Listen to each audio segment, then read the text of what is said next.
বন্ধুরা, আজ তোমাদের জন্য নিয়ে চলে এলাম আমার সিগনেচার একটি রেসিপি হাঁড়ি কাবাব। অনেক ধরনের গ্রিন হার্বস এখানে ব্যবহার করা হয় বলে এটিকে বলা হয় হাঁড়ি অর্থাৎ সবুজ কাবাব। এর জন্য নিয়েছি হাড় ও চর্বি ছাড়া এরকম সলিড মাংস, হালকা থেতো করে নিচ্ছি। এরপর এগুলোকে পানি ঝরাতে দিতে হবে। পানি ঝরানো হয়ে গেলে আমি এবার মাংসগুলোকে ম্যারিনেশনের জন্য নিলাম। দিয়ে দিচ্ছি 2 টেবিল চামচ ফ্যাটানো দই। আমি এখানে হাফ কেজি মতো মাংস নিয়েছি। দিলাম 1 চা চামচ ধনিয়া গুঁড়া, 1 চা চামচ জিরা গুঁড়া, আর দিয়ে দিচ্ছি 1.5 চা চামচ শুকনা মরিচের গুঁড়া।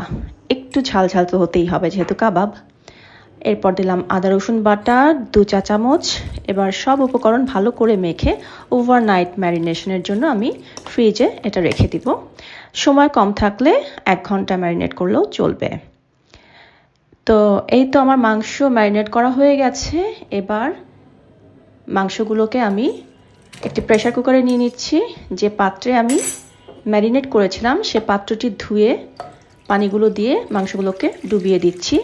কোনো কিছু আসলে ওয়েস্ট করা ঠিক না।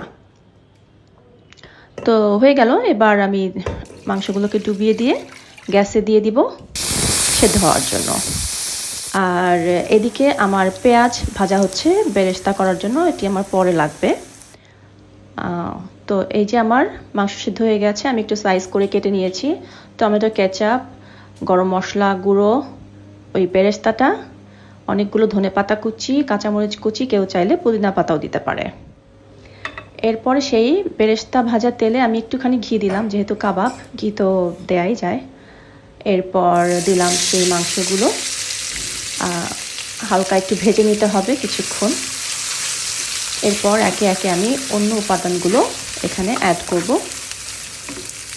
তো দিয়ে দিচ্ছি বেরেস্তা এবং গরম মশলা পাউডারটা দিয়ে আরেকটু নাড়ব, এবং তারপরে দিয়ে দিব টমেটো কেচাপ। 2 টেবিল চামচ টমেটো কেচাপ এখানে দেয়া হচ্ছে। দিয়ে সব নেড়ে নামানোর আগে আমি ধনেপাতা এবং কাঁচামরিচ কুচিগুলো দিয়ে নামিয়ে নিব। এরপর ধনেপাতা কুচি এবং কাঁচামরিচ কুচি দিয়ে নামিয়ে পরিবেশন করতে হবে মজাদার হাঁড়ি কাবাব।